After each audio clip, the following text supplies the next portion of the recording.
మోంతా తుఫాన్ తీరాన్ని తాకింది. ఇప్పుడే మనకు దానికి సంబంధించినటువంటి బ్రేకింగ్ న్యూస్ అందుతోంది. తీరాన్ని తాకినటువంటి ప్రక్రియ ప్రారంభమైంది. ఇది దాదాపు మరో 4 నుంచి 5 గంటల సమయం, పూర్తిగా తీరాన్ని దాటడానికి 4 నుంచి 5 గంటల సమయం పడుతుంది.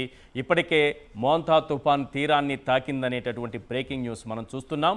ప్రారంభమైనటువంటి తీరాన్ని దాటే ప్రక్రియ 4 నుంచి 5 గంటల పాటు ఉంటుంది. ఈ సమయంలో బలమైన ఈదురుగాలులు, భారీ వర్షం, కుండపోత భారీ వర్షం కురుస్తుంది.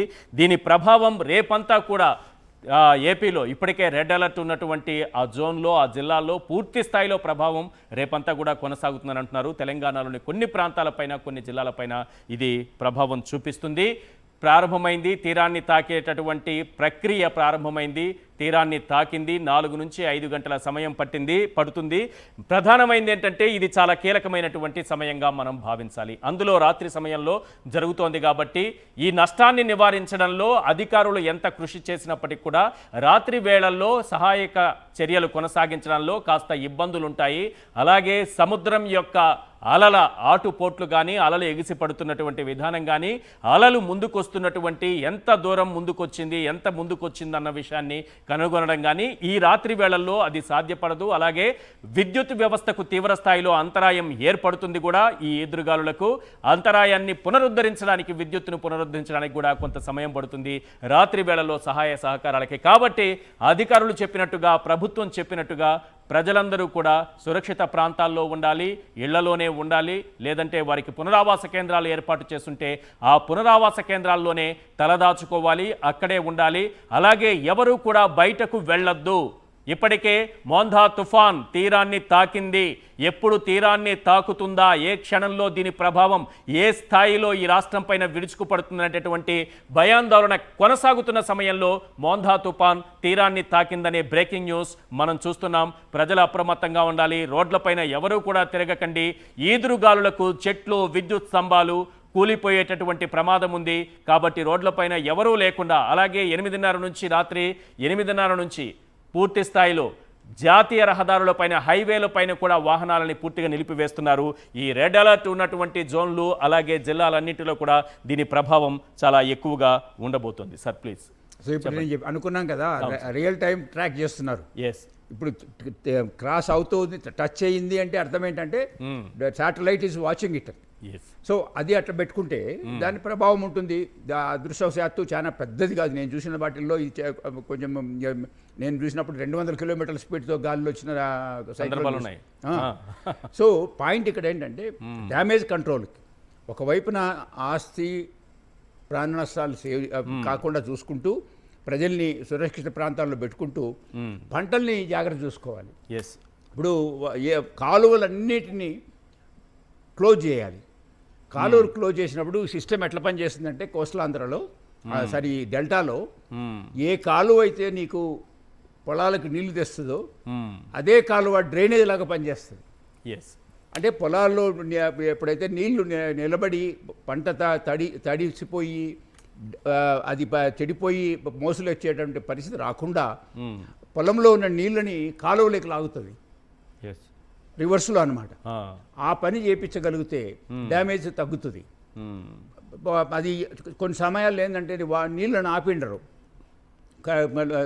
స్లూయిస్ అన్ని నీళ్ళలో క్లోజ్ చేసేసి నీళ్లు కానీ ఆపింటే ఇది గోదావరి డెల్టా, కృష్ణా డెల్టాలో 2 చోట్ల పడబోతుంది అనమాట వర్షం. కాబట్టి ఇప్పుడు చేయాల్సిన పని ఏంటంటే, ఎంత వీలైతే అంత తొందరగా పొలాల్లో నుంచి నీళ్లు బయటికి పోయే ప్రయత్నం చేయాలి. దానికి ఒక పక్కన మన ఇవి ఉంటాయి, డ్రైన్స్ ఉంటాయి. డ్రైన్స్తో పాటు కాలువలు కూడా, ఫీడింగ్ కెనాల్స్ కూడా డ్రైన్స్గా పనిచేస్తాయి. అది చేపించుకోగలగాలి. రైట్. వైజాగ్ నుంచి మా ప్రతినిధి అనిల్ మనకు అందుబాటులో ఉన్నారు. అనిల్తో మాట్లాడదాం. ఇప్పటికే ముమ్మడివరం దగ్గర మూలపాలెం సమీపంలో ఈ మోంతా తుఫాన్ తీరం దాటింది. రైట్ అనిల్, ఎలాగుంది వైజాగ్ పరిస్థితి ఏంటి, ఎలా ఉంది సిచ్యువేషన్ అక్కడ? ఈశ్వర్, అమలాపురం సమీపంలో మోంతా తీవ్ర తుఫాను తీరాన్ని తాకినట్టుగా సమాచారం అందుతోంది. మరికొద్ది గంటల పాటు ఈ తీరాన్ని దాటేటువంటి ప్రక్రియ ఉంటుంది. ఈ 4-5 గంటల పాటు చాలా కీలకమైనటువంటి సమయంగా చెప్పాల్సి ఉంటుంది. ఎందుకంటే వర్షపాతం నమోదు కావచ్చు, గాలుల తీవ్రత కావచ్చు ఇప్పుడే ఎక్కువగా ఉంటుంది.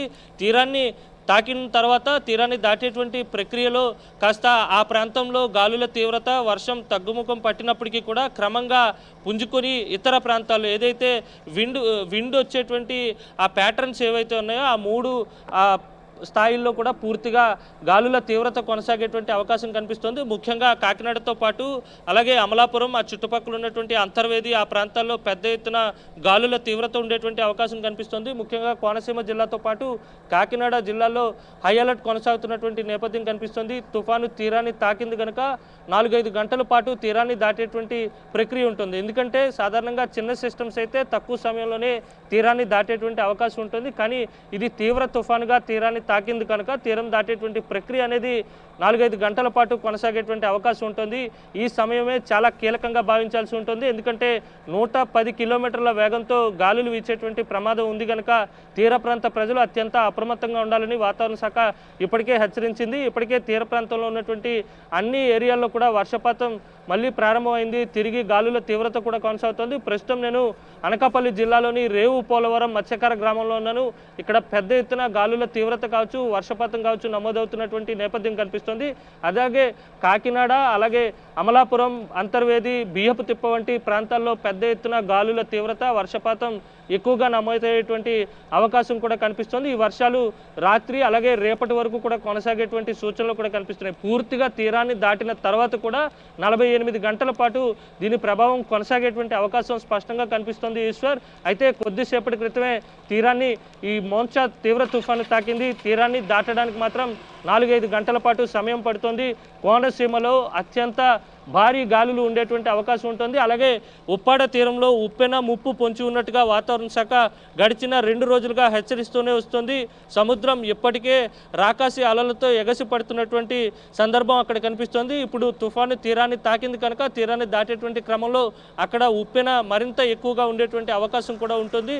అలాగే సమీపంలో ఉండేటువంటి అన్ని మత్స్యకార గ్రామాలు తీర ప్రాంత గ్రామాల ప్రజలు ఇప్పటికే అప్రమత్తంగా ఉండాలని చెప్పి వాతావరణ శాఖ హెచ్చరికలు జారీ చేసింది. వారందరినీ పునరావాస కేంద్రాలకు కూడా తరలించాలని చెప్పింది. అయితే ఈ 4-5 గంటల పాటు అత్యంత అప్రమత్తంగా ఉండాలి, ఇళ్లలోనే ఉండాలి, అత్యవసరం అయితేనే తప్ప బయటకు రాకూడదని చెప్పి వాతావరణ శాఖ హెచ్చరిస్తుంది. అధికారులు కూడా హెచ్చరిస్తున్నటువంటి నేపథ్యం కనిపిస్తుంది. ఇప్పటికే చాలా చోట్ల చెట్లు విరిగి పడిపోయాయి. అలాగే రాకపోకలకు కూడా తీవ్రమైనటువంటి అంతరాయం కనిపిస్తుంది. ముఖ్యంగా ఉత్తర కోస్తా జిల్లాల్లో కూడా తుఫాను ప్రభావం స్పష్టంగా కనిపిస్తోంది.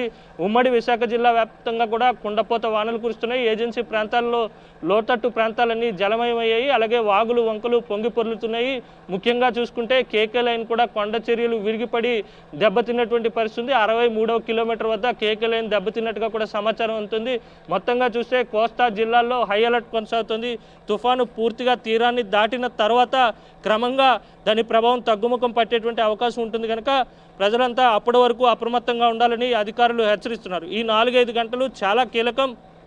అందరూ ఇళ్లకే పరిమితం కావాలి. డోర్స్ క్లోజ్ చేసుకుని గాలుల తీవ్రత నుంచి బయటపడేందుకు ప్రతి ఒక్కరూ కూడా ప్రత్యామ్నాయ ఏర్పాట్లు చేసుకోవాలని అధికార యంత్రాంగం సూచిస్తోంది. అలాగే విద్యుత్ లైన్లు కూడా దెబ్బతినేటువంటి అవకాశం కూడా ఉన్నటువంటి నేపథ్యంలోనే ప్రత్యామ్నాయ ఏర్పాట్లు చేసుకోవాలని ఇప్పటికే వాతావరణ శాఖ సూచించింది. మరోవైపు కాకినాడ పోర్టులో డేంజర్ రెడ్ సిగ్నల్ ఇవ్వడం జరిగింది. 10వ నెంబర్ డేంజర్ సిగ్నల్ ఇచ్చారు.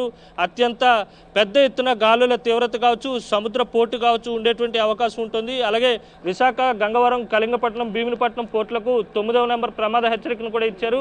అలాగే మచిలీపట్నం, కృష్ణపట్నం పోర్టులకు 8వ నెంబర్ ప్రమాద హెచ్చరిక ఇచ్చారు. ఆ ప్రమాద హెచ్చరికలు కూడా కొనసాగుతున్నటువంటి పరిస్థితి.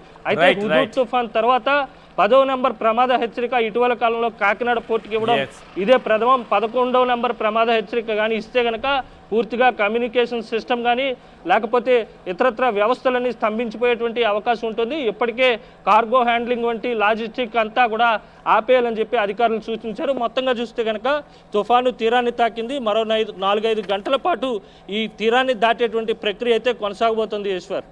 Right, thank you Anil sir. ఇక్కడ 4-5 గంటల పాటు చాలా అప్రమత్తంగా ఉండాల్సిన అవసరం ఉంది కదా. ఒక 1 మినిట్లో ప్రజలకి కొంత మీ వైపు నుంచి అప్పీల్ ఏదైనా చెప్పండి. వాళ్ళు ఇప్పుడు వర్షము ఎక్కువగా ఉంటుంది. వర్షం ఎక్కువ పడినప్పుడు మనం ఉండే ప్రదేశంలో మనం ఎక్కడైతే ఇంట్లో ఉన్నామా లేకపోతే ఎక్కడైనా బయట ఉన్నామా దాంట్లో ఎంత డ్యామేజ్ జరగవచ్చు, మనం ఎట్లా ఉండాలి. కొంతమంది ప్రయాణంలో ఉంటారు, కొంతమంది ఎక్కడైనా బస్ స్టాపుల్లో ఉంటారు. వాళ్ళు తగిన జాగ్రత్తలు తీసుకోవాలి తమున్న స్థితిని బట్టి.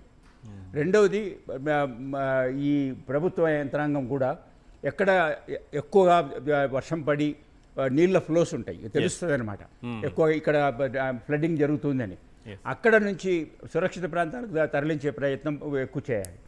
ఆ తర్వాత వీళ్ళు రెడీగా ఉండడం, రేపు ఉదయానికి రోడ్లు రిపేర్కి కానీ, రోడ్లపైన పడిన చెట్లను కట్ చేసేదానికి కానీ, తర్వాత ఎక్కడైనా మిగతా వేరే రకంగా డ్యామేజ్ ఇది కెనాల్స్ కూడా డ్యామేజ్ అయి ఉంటాయి, వాటిని వెంటనే రిపేర్ చేయగలిగితే డ్యామేజ్ కంట్రోల్ చేయాలి. రైట్. సాయి ప్రణీత్ గారు కొంత కన్క్లూడ్ చేయండి సార్. ఈ తీరాన్ని టచ్ చేసిన తర్వాత ఇంకా ఎన్ని గంటల పాటు దీని ప్రభావాన్ని మనం చూస్తాం?